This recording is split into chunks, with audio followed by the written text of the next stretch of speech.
राधे राधे भक्तों, आज हम आपको वैशाख महात्म के 12वें अध्याय की कथा सुना रहे हैं।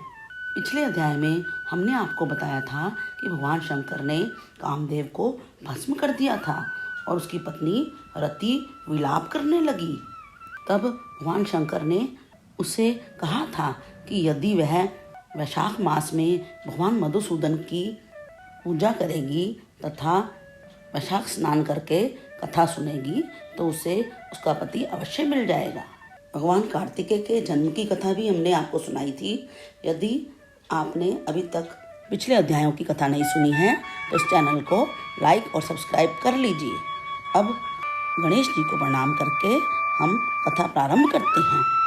राजा मैथिली ने ब्राह्मण श्रुतिदेव से पूछा, हे ब्राह्मण, जब कामदेव भस्म हो गया तो फिर उसकी पत्नी रति ने कौन सा व्रत धारण किया? कृपा करके मुझे बतलाइए कि इस व्रत की विधि क्या है। यह सुन श्रुतिदेव जी कहने लगे, कामदेव की स्त्री रति ने अशुण्य शयन व्रत धारण किया था। हे राजन, इसका विधान पहले श्री हरि ने लक्ष्मी जी से कहा था, वह मैं तुमको सुनाता हूँ। इस व्रत के करने से श्री लक्ष्मीपति भगवान प्रसन्न हो जाते हैं। इस पापनाशक व्रत को किए बिना जो धर्म में प्रवेश करते हैं उनका सब कर्म निष्फल हो जाता है। सोने या चांदी की भगवान विष्णु की मनोहर मूर्ति बनाकर पीताम्बर से उसको सुशोभित करें। सफेद पुष्पों से और सुगंधित द्रव्यों से उसका पूजन करें। फिर सावन शुक्ला द्वितीया को यह व्रत प्रारंभ करके 4 मास तक करते रहें। चातुर्मास्य में हविष्यान भोजन करना चाहिए तथा श्री लक्ष्मी नारायण का पूजन करें।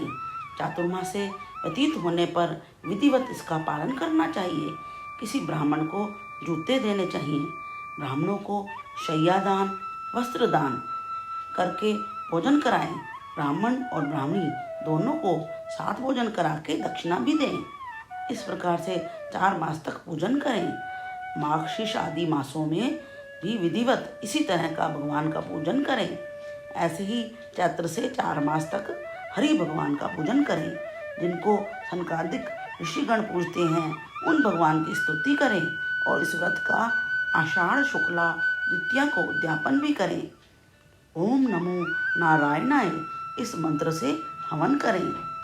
चैत्र आदि मास में पुरुष सूक्त से हवन करें। मार्गशीर्ष आदि मास में विष्णु गायत्री नारायण विद्महे इस मंत्र से हवन करें। श्रुतिदेव कहते हैं, हे राजन, यह व्रत मैंने तुमसे विस्तार पूर्वक कहा। इसको करने से जगन्नाथ भगवान प्रसन्न होते हैं और उनकी प्रसन्नता से अनेक सुख तथा संतान की वृद्धि होती है। यह कथा सुनकर राजा ने श्रुतिदेव से प्रश्न किया, हे ब्राह्मण, वैशाख मास में छत्री दान करने का क्या मातम है? कृपा करके विस्तार पूर्वक बतलाइए। राजा के इस प्रश्न पर श्रुतिदेव जी कहने लगे, हे राजन, जो कोई धर्मात्मा वैशाख मास में व्याकुल महात्मा को छत्री दान करता है उसको अनंत फल मिलता है। मैं एक प्राचीन इतिहास कहता हूँ, सुनो। सतयुग में हेमकांत नामक बंगाल देश का राजा था। वह राजा कृष्णकेतु का पुत्र तथा अत्यंत बलवान था। एक समय वह राजा शिकार खेलने वन में गया। वहाँ अनेक मृग और शूकरों को मारता हुआ दोपहर में थक कर मुनियों के आश्रम में पहुँचा। उस समय शतऋषि नामक ऋषि ध्यान लगाए समाधि अवस्था में बैठे हुए थे। उनको यह भी मालूम नहीं था कि आश्रम में कौन आया है। वह निश्चिंत बैठे रहे और राजा का कुछ भी सम्मान नहीं किया। इस पर राजा को बड़ा क्रोध आया और ऋषि को मारने के लिए आगे बढ़ा। तब उनके शिष्यों ने उसे रोका, कहा, हे दुर्बुद्धि, हमारे गुरुदेव समाधि में बैठे हैं। उनको यह भी नहीं पता कि बाहर क्या हो रहा है, इसलिए क्रोध करना उचित नहीं है। तब राजा ने कहा, हे ब्राह्मणों, मैं थक गया हूँ और तुमने मेरा अतिथि सत्कार नहीं किया।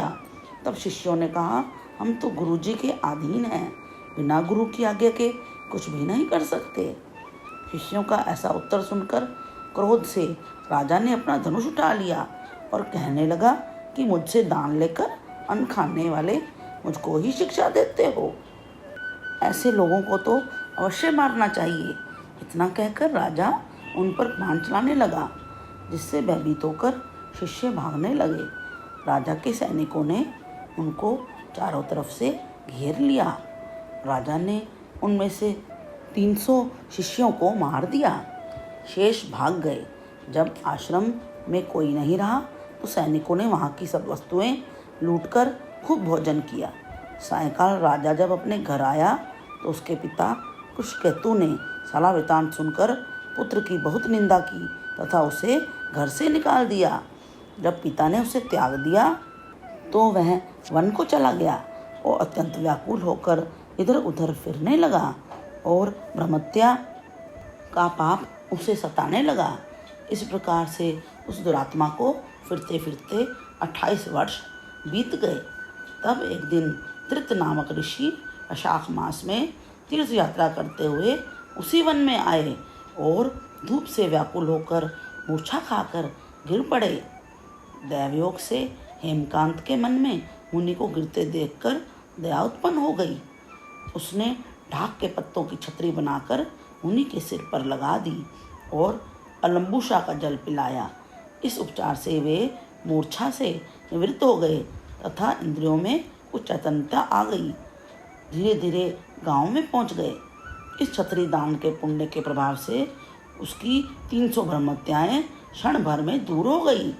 तब उसे बड़ा विस्मय हुआ कि मेरे द्वारा इतने प्राणियों को इतना कष्ट देने पर भी मेरी ब्रह्मत्याएं कैसे दूर हो गई? किसने दूर की? कहाँ गई? इसका क्या कारण है? वह ऐसा सोच ही रहा था कि उसकी मृत्यु निकट आ गई और उसको एक संग्रहणी नामक रोग लग गया। जब उसके प्राण निकलने लगे तो 3 बड़े बड़े भयंकर यमदूत दिखाई पड़े और वे हेमकांत को मारने लगे। तब वह मौन साधकर छत्री दान को याद कर विष्णु भगवान को याद करने लगा। भगवान ने उसी समय अपने मंत्री विश्वक्सेन को आज्ञा दी, यमदूतों को रोको, वैशाख मास में छत्री दान करने वाले हेमकांत की रक्षा करो। वह वैशाख मास में छत्री का दान करने से निष्पाप हो चुका है। इस कारण तुम उसे कुशकेतु के पास ले जाकर उसका राज्य भी दिलवाओ।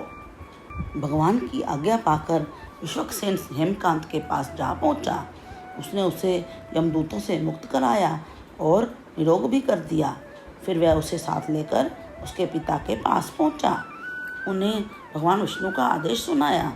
भगवान की आज्ञा को शिरोधार्य करके राजा कुशकेतु ने हेमकांत को अपना राजपाट सौंप दिया और स्वयं पत्नी को साथ लेकर वन में तपस्या करने के लिए चला गया। अब तो हेमकांत वैशाख मास के प्रभाव को समझ चुका था। उसने बड़ी लगन के साथ सदैव वैशाख मास का सेवन किया, यथोचित दान दिया, छतरी और जल का भी दान किया। इस पुण्य के प्रभाव से वह सभी प्रकार से सुखी और संपन्न बना रहा। उसके यश और वैभव में निरंतर वृद्धि होती रही। वह इस लोक में समस्त शेष सुखों को भोगता हुआ पुत्र पौत्र आदि से भी सुखी बना रहा। अंत में विष्णु लोक को प्राप्त हुआ। हे राजन, इस प्रकार से यह व्रत धर्म, अर्थ, काम, मोक्ष इन चारों फलों को देने वाला है। यह वैशाख मास सचमुच ही अति श्रेष्ठ फल देने वाला है। भगवान की पावन कथा को अधिक से अधिक शेयर कीजिए। Please like, share and subscribe. Hare Krishna Krishna Krishna Hare Hare, Hare Ram Ram Ram Hare Hare.